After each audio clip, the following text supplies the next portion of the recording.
ಏನಂತೀರಿ ಕಾಕರಿ? ಅನ್ನದಾತ ಹೌದಿಲ್ರಿ?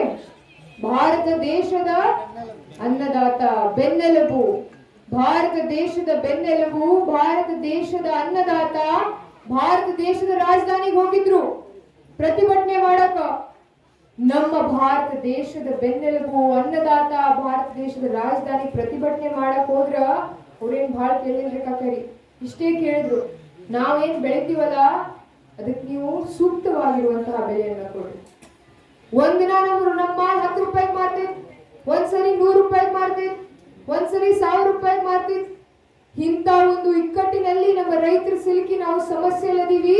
ಸೊ ಅದಕ್ಕಾಗಿ ನಾವು ಏನು ಬೆಳಿತೀವಲ್ಲ ಅದಕ್ಕೊಂದು ಬೆಂಬಲ ಬೆಲೆಯನ್ನ ನೀಡ್ರಿ ಅಂತ ನಮ್ಮ ರೈತರು ಪ್ರತಿಭಟನೆ ಮಾಡಕ್ ದೆಹಲಿಗೆ ಹೋದ್ರ, ತಿಂಗಳಾನುಗಟ್ಲೆ ಪ್ರತಿಭಟನೆ ಮಾಡಿದ್ರು ಕೂಡ ಅವರಿಗೆ ದೆಹಲಿ ಒಳಗ್ ಬರಕ್ ಬಿಡ್ಲಿಲ್ಲ ಈ ಬಿಜೆಪಿ ಸರ್ಕಾರ. ಅವ್ರು ಬರುವಂತಹ ದಾರಿಗಳಲ್ಲಿ ಸಿಮೆಂಟ್ ಗೋಡೆಗಳನ್ನ ಏರಿಸಿ, ಅವ್ರು ಬರುವಂತಹ ದಾರಿಗಳಲ್ಲಿ ಅವ್ರು ಟ್ರ್ಯಾಕ್ಟರ್ ಪಂಚರ್ ಮಾಡಕ ಮಳಿ ಹಾಕಿರುವಂತಹ ಸರ್ಕಾರ ಯಾವ್ದಾದ್ರು ಇತ್ತು ಅಂತಂದ್ರ ಅದು ಈ ಬಿಜೆಪಿ ಸರ್ಕಾರ. ನಮ್ಮ ರೈತರು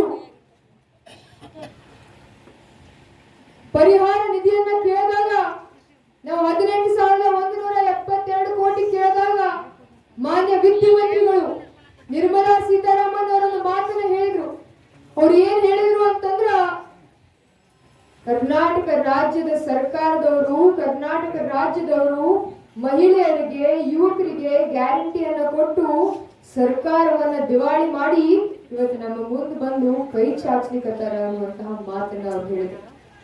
ಇಲ್ಲಿರುವಂತಹ ಎಲ್ಲಾ ನನ್ನ ಕನ್ನಡಿಗರಿಗೆ, ಎಲ್ಲಾ ನನ್ನ ರೈತ ಬಂಧುಗಳಿಗೆ ನಾವು ಒಂದು ಮಾತನ್ನ ಹೇಳಕ್ ಇಚ್ಛಾ ಪಡ್ತೀನಿ. ಕರ್ನಾಟಕ ರಾಜ್ಯದಿಂದ ಪ್ರತಿ ವರ್ಷ ನಾವು ಕೇಂದ್ರ ಸರ್ಕಾರಕ್ಕೆ 4,30,000 ಕೋಟಿ ಎಷ್ಟು ತೆರಿಗೆಯನ್ನು ತುಂಬ್ತೀವಿ. ಎಷ್ಟು ತುಂಬ್ತೀರಿ ಕಾಕರಿ? ಎಷ್ಟು ತುಂಬ್ತೀರಿ?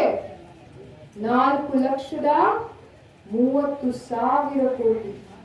ಇವತ್ತ ನಾವು ಕೇಂದ್ರ ಸರ್ಕಾರಕ್ಕೆ ಬರ ಪರಿಹಾರವನ್ನು ನಮಗೆ ನೀಡ್ರಿ ಅಂತ ಕೇಳಿದ್ರ ನಾವೇನು ಅವ್ರಿಗೆ ಭಿಕ್ಷೆ ಕೇಳಿಕತ್ತಿಲ್ಲ, ಅದು ನಮ್ಮ ಹಕ್ಕು.